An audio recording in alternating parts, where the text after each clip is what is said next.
राम राम किसान भाइयों, मैं नितिन फिर से हाजिर हूँ आपके अपने चैनल नितिन देओल में। किसान भाइयों, आज हम बात करेंगे गेहूं की बुआई तकनीक के ऊपर कि गेहूं की जो हमें बुआई करनी चाहिए ये पलेवा करने के बाद करनी चाहिए या फिर किसान भाइयों सूखे में करनी चाहिए। नंबर 2, हमें जो गेहूं की बुआई है वो मशीन के द्वारा करनी चाहिए या फिर छिटक विधि से करनी चाहिए। पूरी जानकारी इस वीडियो में देने वाला हूँ। वीडियो को आप किसान भाइयों शुरू से अंत तक देखें, बहुत ही अच्छी और सटीक जानकारी देने की कोशिश करूंगा। यदि आपको मेरी वीडियो पसंद आती हो तो आप मेरी वीडियो को लाइक, कमेंट और शेयर भी कर सकते हैं। इस वीडियो में आपको सबसे अच्छी बात क्या लगेगी उस बात को आप नीचे कमेंट सेक्शन में बताएं। एक राय किसान भाइयों, मैं आपसे भी चाहता हूं कि आप इस समय पर जो वीडियो देख पा रहे हैं, इस वीडियो का जो मेरा उद्देश्य है सिर्फ यही है कि किसान भाइयों को जानकारी होनी चाहिए कि छिटक विधि ज़्यादा अच्छी है या फिर मशीन से बोनी करनी अच्छी है। नंबर 2, कि हमें जो है अपनी गेहूं की बुआई पलेवा करने के बाद करनी चाहिए या फिर सूखे में करनी चाहिए। आप सभी किसान भाई कौन से तरीके से जो है गेहूं की बुआई करते हैं उसे कमेंट सेक्शन में ज़रूर बताएं, जिससे कि किसान भाइयों और भी जो हमारे किसान भाई हैं उन्हें भी अच्छी तरीके से जानकारी मिल सके और आप जो है अपने यहाँ पर कितना उत्पादन इन तरीकों से, इन विधियों से निकाल रहे हैं, जिससे कि और भी किसान भाई ज़्यादा से ज़्यादा उत्पादन ले सकें, वो भी कम खर्च के अंदर। तो चलिए शुरू कर लेते हैं आज का अपना टॉपिक कि गेहूं की बुआई सूखे में करें या फिर पलेवा करने के बाद। सबसे पहले बात करते हैं किसान भाइयों सूखे की, कि देखिए यदि हम सूखे में गेहूं की बुआई करना चाहते हैं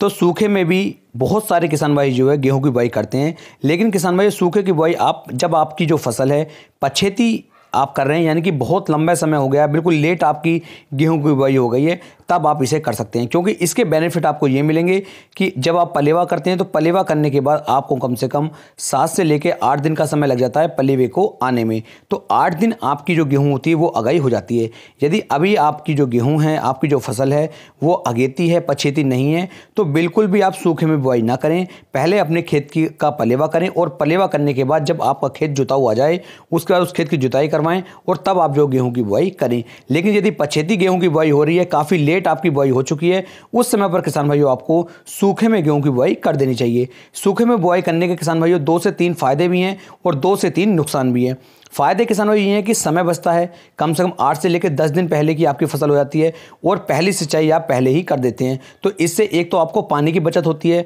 दूसरा समय की बचत देखने को मिल जाती है। लेकिन इसके नुकसान भी हैं। नुकसान ये है किसान भाइयों, जैसे आपने गेहूं की बुआई कर दी, उसके बाद जब आप पानी देते हैं तो हमारी जो मिट्टी होती है वो काफ़ी ठोस हो जाती है और ठोस होने के बाद जो है हमारी गेहूँ अच्छी तरीके से टिल्डिंग नहीं कर पाती, ब्यात ज़्यादा नहीं कर पाती। आपका इस उसमें उद्देश्य में क्या कहना है, आप मुझे ज़रूर बताएं कि क्या टिल्डिंग यहाँ पर ये कर पाएगी या फिर नहीं कर पाएगी। अब बात करते हैं किसान पलेवे के बाद वाले में। तो यदि आप जो है पलेवा करते हैं, पलेवा करने के बाद गेहूं की बुआई करते हैं, तो इससे किसान भाइयों हमारी जो मिट्टी होती है अच्छी तरीके से भुरभुरी हो जाती है, उसके अंदर नमी रहती है और जब आप गेहूं की बुआई उसमें करते हैं तो गेहूं की बुआई करने के बाद काफ़ी अच्छी तरीके से आपका जो पौधा होगा वो टिल्डिंग करके चलता है, उसका अंकुरण अच्छे से होता है और उसकी जो पैदावार होती है, उसका जो उत्पादन होता है वो भी किसान भाइयों काफ़ी अच्छा निकल करके आता है। तो हमेशा आप कोशिश करें कि कभी भी जब भी आपको गेहूं की बुआई करनी हो, पलेवा करने के बाद ही आपको गेहूं की बुआई करनी चाहिए। इससे ज़्यादा अच्छे रिजल्ट आपको मिलते हैं, ज़्यादा अच्छा उत्पादन आपको देखने को मिल जाता है। तो ये दोनों बातें हमारी क्लियर हो चुकी हैं। अब बात कर लेते हैं किसान भाइयों छिटक विधि से हमें गेहूं की बुआई करनी चाहिए या फिर मशीन के द्वारा हमें गेहूं की बुआई करनी चाहिए। तो यहाँ पर किसान भाई जो छिटक विधि है ये साधारण तरीका है और पहले जो हमारे किसान भाई थे, जो हमारे पूर्वज थे, वो छिटक विधि से ही गेहूं की बुआई करते थे। अब भी कुछ किसान भाई ऐसे हैं जहाँ पर उनके हालात ठीक नहीं कह सकता, या फिर किसान भाइयों उनके जो अभी बजट इतना अच्छा नहीं है कि वो मशीन से बुआई कर सकें, या फिर उनके पास जो ज़मीन है वो काफ़ी कम मात्रा में है, तो वे किसान भाई आज भी छिटक विधि का उपयोग कर रहे हैं। तो ऐसा नहीं है कि छिटक विधि से गेहूं की जो पैदावार है वह बहुत कम निकलती है किसान भाइयों, लेकिन छिटक विधि में और मशीन की जो हमारी बोनी होती है, इन दोनों में कम से कम 25 से लेके 35% तक का उत्पादन में अंतर आ जाता है। यदि मान लीजिए 1 एकड़ खेत के अंदर आपकी छिटक विधि से यदि 15 कुंटल मतलब गेहूं की पैदावार आपको मिल रही है, तो आपको जो है मशीन के द्वारा जब आप बुआई करेंगे तो इसकी जो पैदावार है वो लगभग 5 से लेकर 7 कुंटल ज़्यादा मिल जाती है। क्योंकि जब छिटक विधि होती है उसमें पूरे खेत के अंदर गेहूं को हम बखेर देते हैं और उसके बाद जब वो पैदावार उसकी ऊपर आती है, उसका अंकुरण होता है, वो टिल्डिंग करनी शुरू करती है, तो गेहूं को जो है हवा नहीं मिल पाती, उसके अंदर जो है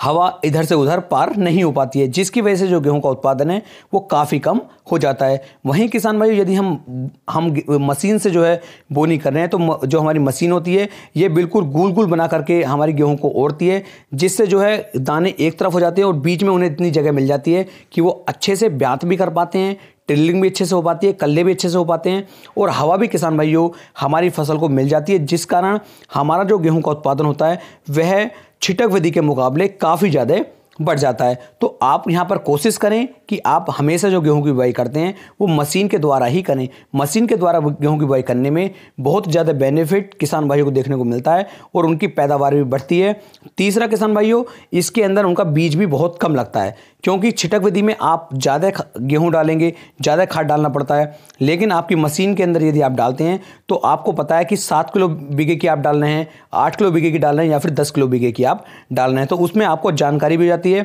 आपको एक आइडिया भी हो जाता है। तो मेरी कोशिश थी कि आपको मैं एक सही और सटीक जानकारी दे सकूं। यदि वीडियो में कुछ भी आपको अच्छा लगा हो तो वीडियो को आप लाइक, कमेंट और शेयर कर सकते हैं। फिर मिलेंगे किसान भाइयों एक नई वीडियो में एक नई जानकारी के साथ, तब तक के लिए राम राम जी।